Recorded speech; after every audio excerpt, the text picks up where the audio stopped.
Hello everyone, welcome back to another Jurassic World Dominion video.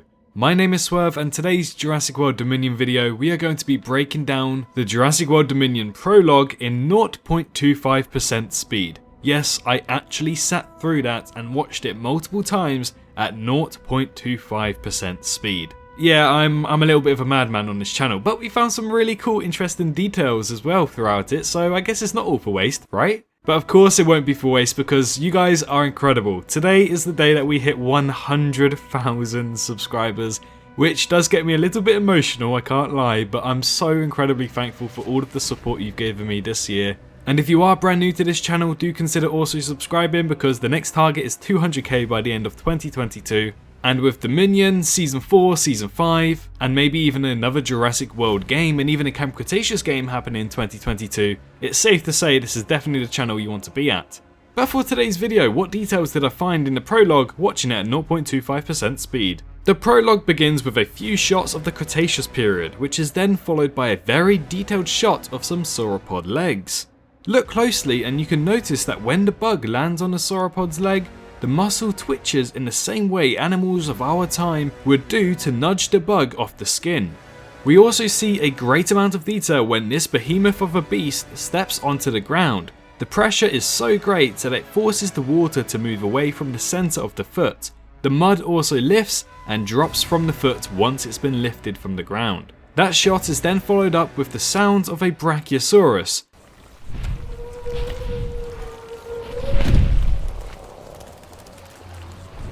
But for some reason that also reveals a new dinosaur to the franchise, the Dreadnoughtus. The Dreadnoughtus was teased as an embryo at the end of Fallen Kingdom, which means that it's ever so likely that we'll see it in the full Dominion movie. Although I hope it won't have the Brachiosaurus audio. The scene then pans over to a flock of bird-like creatures fleeing as another monster of the sky comes in to land. The flock of birds are actually pteranodons that we see in today's movies. This shot was used so we can see the sheer size of the new flying reptile, Quetzalcoatlus, which is debatably the second or first largest thing to ever fly on planet Earth. Once it does land, it curiously grabs a wing of a pteranodon and pulls it back, which I thought was absolutely adorable. But overall, you can see the size of this creature once paired side by side with the pteranodons. Hopefully it will make its way into the final movie. We're then met with a scene of an Ankylosaurus drinking and snorting the water out of its snout. Taking a closer look, you can see a fair few mosquitoes chilling, or they could be dead, on the surface of the water, teasing what's to come later on in this prologue. There's then a shot of the pteranodons where we see them on the cliffside. This shows the model matching perfectly to Jurassic World Evolution 2's pteranodon. Towards the end of this scene we can also see a pteranodon jump into the water to go fishing. Then we're greeted with a new confirmed dinosaur to the Jurassic franchise. And a nice Easter egg here is that we see the dinosaur do what it's named after. The Oviraptor is seen here stealing and breaking into an egg, exactly for its namesake, the egg thief. We also hear a roar of the mysterious dinosaur which we presume to be the mother of the eggs. This then cuts to the scene of the Giganotosaurus family in which we were first introduced to it in 2019's Jurassic World Battle at Big Rock. We can see a difference between the males and the females, and we can also see the baby Giganotosaurus too. However, taking a closer look at the dad of this small family, you can see he's missing half of his right horn, suggesting that he's been in a fight to protect the herd. We can also see one of the goofy Nasutos wallowing in the shallow river off to the side. Another new dinosaur and our first look of feathered dinosaurs in the Jurassic franchise. The Moros Intrepidus shows up cleaning the teeth of this creature beside it. Once that creature wakes up, the Moros runs away in fear. Since this is the first feathered dinosaur, could this be a hint to more in Jurassic World Dominion, just like what we've been teased with the Pyroraptor and Therizinosaurus? After this dinosaur wakes up, we see a quick close-up shot of the Iguanodon, which we've only previously seen in video games in the Jurassic franchise. We then see what this big dinosaur is, and it's a big screen debut for the Giganotosaurus, supporting large spikes running down its back to give it a Godzilla vibe. The Iguanodon then moves away, revealing a feathered T-rex standing up to this Giga, whilst a Quetz flies above it. It seems like this Rex might also be missing a tooth, which we'll get into a little bit later. The Giganotosaurus and the Tyrannosaurus Rex square up for dominance, which is completely contrasting to what we learn about in Jurassic World Camp Cretaceous Season 2, revealing that dinosaurs would see watering holes as a neutral ground and decide not to fight. But 65 million years ago, we can see that they definitely fought for dominance. Now some people are complaining again about the Giganotosaurus and the Rex and how they would never have met in the real world, and yes, that's true. But you have to think of it that this is a movie that takes place in an alternate, different universe, suggesting that maybe in that universe the Giga and the Rex were found together quite often. So do keep that in mind when you look at the inaccuracies throughout the prologue. The fight then begins with the Tyrannosaurus Rex going for the bite, whilst the Giganotosaurus, being bigger and heavier, goes for the headbutt to put all of its force onto the Rex. Some are wondering how the Rex even died throughout this, but do keep in mind that even though the Giga's bite force isn't as strong as a Tyrannosaurus Rex's, it's still extremely powerful. In a similar fashion to Jurassic Park 3's fight scene, the Giganotosaurus breaks the neck of the Tyrannosaurus Rex and then drops it into the ravine nearby. Could this be teasing a potential rematch in the final movie next summer? A nice attention to detail here is that when the Rex dies, the pupils do in fact dilate, confirming its death. But the biggest plot focus of this prologue is here.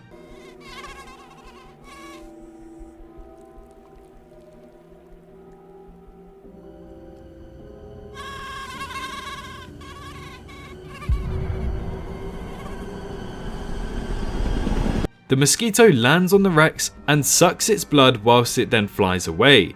This is confirmed to be the exact same mosquito and blood used in Jurassic Park to clone Rexy the Tyrannosaurus Rex in 1993.